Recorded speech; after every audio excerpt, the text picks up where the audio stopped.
कुछ डिटेल्स तो हमने बता दी हैं कि क्यों आप इंडिया की हिट लिस्ट पर नंबर 1 टारगेट हैं, लेकिन जरा आपकी ज़बानी भी हम सुनना चाहेंगे कि क्यों इस वक्त आप इंडिया के निशाने पर हैं। Thank you very much Iqbal साहब, सत श्री अकाल एंड सलाम टू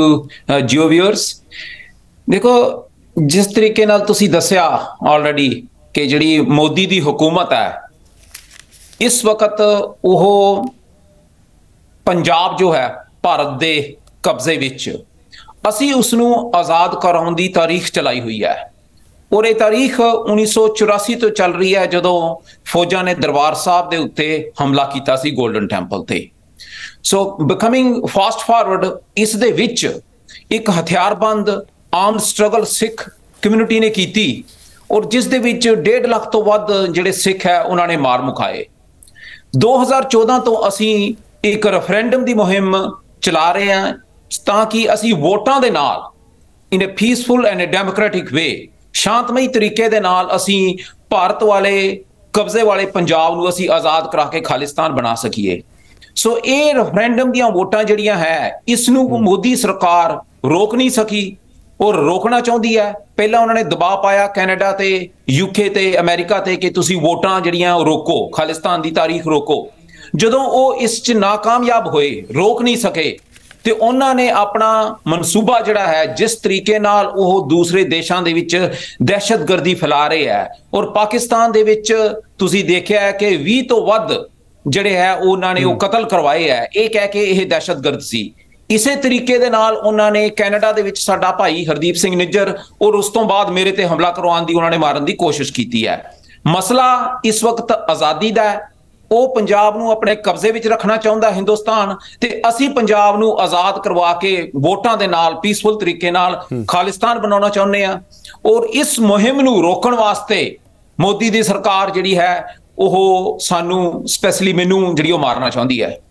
सही, हमने कल भी अपने प्रोग्राम में पन्नू साहब ये बताया था कि बाकायदा एक ट्रांसनेशनल टेररिज्म की पॉलिसी है मोदी हुकूमत की, जिसके तहत वो पाकिस्तान में भी दहशतगर्दी के वाकयात करवा रहे हैं, यूएस में भी करवाए, कनाडा में भी करवाए, तो ये तो बाकायदा उनकी एक पॉलिसी है। लेकिन आप लोगों को कब इसका अंदाजा हुआ कि अब वो सिख रहनुमाओं को बाकायदा कत्ल करने की प्लानिंग कर रहे हैं? क्या जो आपके दोस्त जिनका कत्ल कनाडा में हुआ, निजर साहब का, उसके बाद पता चला या उससे पहले भी आपको आइडिया था कि अब एक हार्ड पोजीशन ले लिया है इंडियन रियासत ने आपके ऊपर? नहीं, ये जी पोजीशन हैगी है कि वो सानू मैनू मारनगे जां खालिस्तान रेफरेंडम दे जेडे बाकी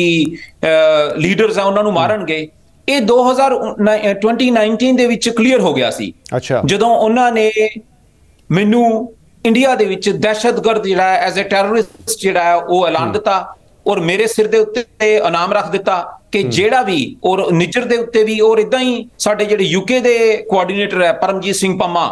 ਉਹਨਾਂ ਦੇ ਉੱਤੇ ਇਨਾਮ ਰੱਖ ਦਿੱਤਾ ਸਿਰਾਂ ਦੇ ਉੱਤੇ ਕਿ ਜੋ ਵੀ ਇਹਨਾਂ ਬਾਰੇ ਸਾਨੂੰ ਇਨਫੋਰਮੇਸ਼ਨ ਦੇਗਾ ਉਸ ਨੂੰ ਇੰਨੇ ਪੈਸੇ ਦਿੱਤੇ ਜਾਣਗੇ ਇਨਫੋਰਮੇਸ਼ਨ ਦੇਣ ਦੇ। ਹੁਣ ਅਸੀਂ ਅਮਰੀਕਾ 'ਚ ਮੈਂ ਰਹਿ ਰਿਹਾ, ਹਰਦੀਪ ਸਿੰਘ ਨਿੱਜਰ ਕੈਨੇਡਾ ਰਹਿ ਰਿਹਾ, ਪੰਮਾ ਯੂਕੇ ਰਹਿ ਰਿਹਾ, ਉਹਨਾਂ ਦੀ ਇਨਫੋਰਮੇਸ਼ਨ ਦੀ ਕੀ ਜ਼ਰੂਰਤ ਹੈ ਕਿਸੇ ਨੂੰ? ਸੋ 2019 ਤੋਂ ਇਹਨਾਂ ਨੇ ਇਹ ਪਾਲਿਸੀ ਸ਼ੁਰੂ ਕੀਤੀ ਔਰ ਜਦੋਂ ਇਹਨਾਂ ਨੇ ਭਾਈ ਪਰਮਜੀਤ ਸਿੰਘ ਪੰਜਵੜ ਲਾਹੌਰ ਦੇ ਵਿੱਚ ਮਾਰੇ ਉਸ ਤੋਂ ਬਾਅਦ ਜਿਹੜਾ ਹੈ ਇਹ ਮਸਲਾ ਸਾਰੀ ਦੁਨੀਆ ਦੇ ਸਾਹਮਣੇ ਆਇਆ ਔਰ 1 ਮਹੀਨੇ ਦੇ ਵਿੱਚ ਉਹਨਾਂ ਨੇ ਫਿਰ ਭਾਈ ਹਰਦੀਪ ਸਿੰਘ ਜਿਹੜਾ ਨਿੱਜਰ ਉਹ ਮਾਰ ਦਿੱਤਾ ਔਰ ਉਸ ਤੋਂ ਬਾਅਦ ਉਸ ਦਾ ਕਤਲ ਕਰ ਦਿੱਤਾ ਔਰ ਉਸ ਤੋਂ ਬਾਅਦ ਇਹਨਾਂ ਨੇ ਮੈਨੂੰ ਕਤਲ ਕਰਨ ਦੀ ਕੋਸ਼ਿਸ਼ ਕੀਤੀ ਔਰ ਅੱਜ ਵੀ ਇਹ ਜਿਹੜੀ ਕਤਲ ਕਰਵਾਉਣ ਦੀ ਕੋਸ਼ਿਸ਼ ਹੈ ਇੰਡੀਆ ਦੀ ਮੋਦੀ ਸਰਕਾਰ ਦੀ ਦਹਿਸ਼ਤਗਰਦੀ ਹੈ ਉਹ ਜਾਰੀ ਹੈ। ਸਹੀ, ਤੁਸੀਂ ਉਸ ਦਾ ਅੰਦਾਜ਼ਾ ਲਗਾ ਸਕਦੇ ਹੋ ਕਿ ਇੰਡੀਆ ਦਾ ਡਿਫੈਂਸ ਮਿਨਿਸਟਰ 2 ਦਿਨ ਪਹਿਲਾਂ ਕਹਿ ਰਿਹਾ ਖੁੱਲ੍ਹੇਆਮ ਟੀਵੀ ਤੇ ਬੈਠ ਕੇ ਕਿ ਜਿਹੜਾ ਵੀ ਸਾਡੇ ਦੇਸ਼ ਨੂੰ ਤੋੜਨ ਦੀ ਕੋਸ਼ਿਸ਼ ਕਰੇਗਾ, ਜੋ ਵੀ ਕਰੇਗਾ ਉਸ ਨੂੰ ਇਹ ਦਹਿਸ਼ਤਗਰਦ ਦਾ ਨਾਮ दे ਦਿੰਦੇ ਆ ਤੇ ਕਹਿੰਦੇ ਅਸੀਂ ਉਸ ਦੇ ਮੁਲਕ ਦੇ ਵਿੱਚ ਜਾ ਕੇ ਉਸ ਨੂੰ ਮਾਰਾਂਗੇ। दूसरा जो पॉइंट ऑफ व्यू है, जो इंडिया का पॉइंट ऑफ व्यू है, क्योंकि आपने खुद कहा 2019-20 में 2019-20 में रिवॉर्ड रख दिया आपके ऊपर, आपके दोस्तों के ऊपर, और इसके बाद हमने ये भी देखा है कि मुसलसल वो आपको एक्यूज कर रहे हैं फॉर टेररिज्म। आपके 2019 जुलाई में 2019 जुलाई में जो आपकी मूवमेंट है सिख फॉर जस्टिस, उसमें उसके ऊपर 12 क्रिमिनल केसेस कर दिए, इस जो सिख फॉर जस्टिस है उसको बैन कर दिया, मोहाली ब्लास्ट का जो इल्ज़ाम है वो भी एसएफजे पे लगाया, इसके अलावा पंजाब में ब्लास्ट हुआ था उसका भी वो कह रहे हैं कि ये तो क्लेम किया है सिख ऑफ जस्टिस मूवमेंट ने, सिख फॉर जस्टिस मूवमेंट ने कि ये हमने करवाया है। तो वो तो आप पे मुसलसल इल्ज़ाम लगा रहे हैं कि ये जो मूवमेंट जिसकी आप बात कर रहे हैं वो पीसफुल नहीं है, वो वोट के जरिए नहीं है, वो बाकायदा दहशतगर्दी उसमें आप कर रहे हैं, वहाँ पे टेररिज्म कर रहे हैं। देखो जेडे उन्होंने दहशतगर्दी के इल्ज़ाम है ਉਹ ਬਿਲਕੁਲ ਅਮਰੀਕਨ ਸਰਕਾਰ ਨੇ, ਕੈਨੇਡੀਅਨ ਸਰਕਾਰ ਨੇ, ਇੰਟਰਪੋਲ ਨੇ ਨਕਾਰਾ ਕਰ ਦਿੱਤੇ ਹੈ। ਔਰ ਜਿਹੜਾ ਉਹਨਾਂ ਨੇ ਮੈਨੂੰ ਦਹਿਸ਼ਤਗਰਦ ਬਣਾ ਕੇ ਮਾਰਨ ਦੀ ਕੋਸ਼ਿਸ਼ ਕੀਤੀ ਹੈ,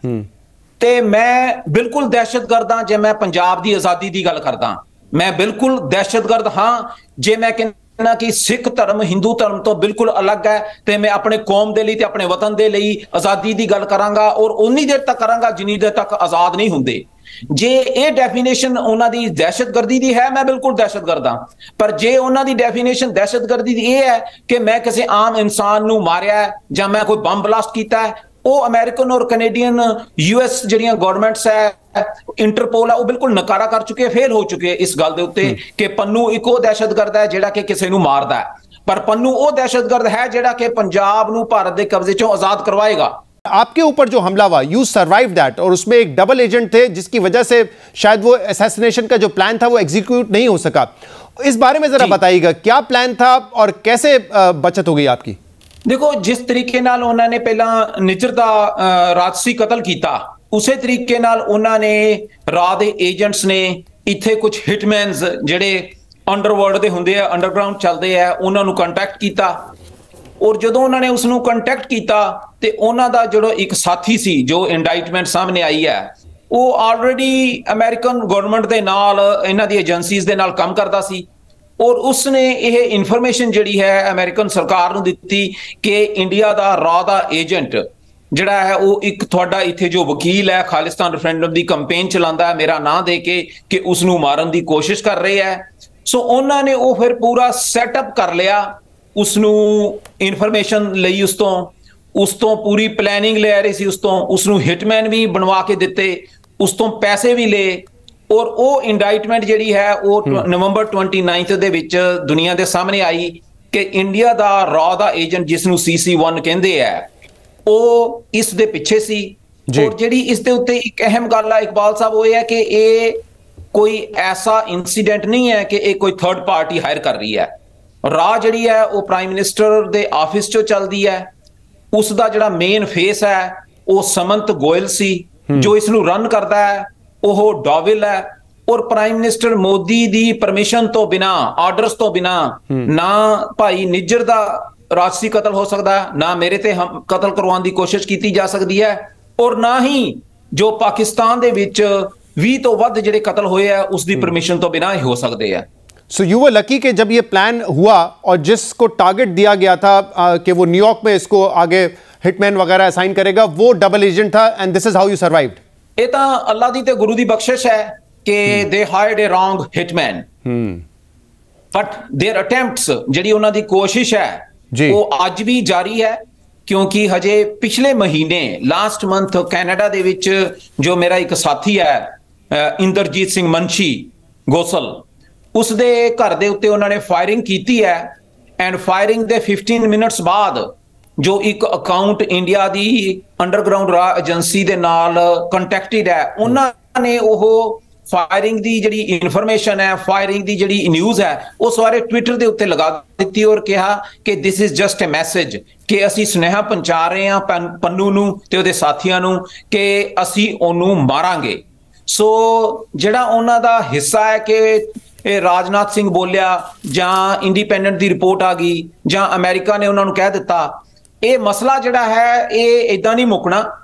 उन्होंने सानू मारन की कोशिश करनी है, ते असी अपनी जिहड़ी आज़ादी की जंग है भारत तो पंजाब नू अलग करन दी,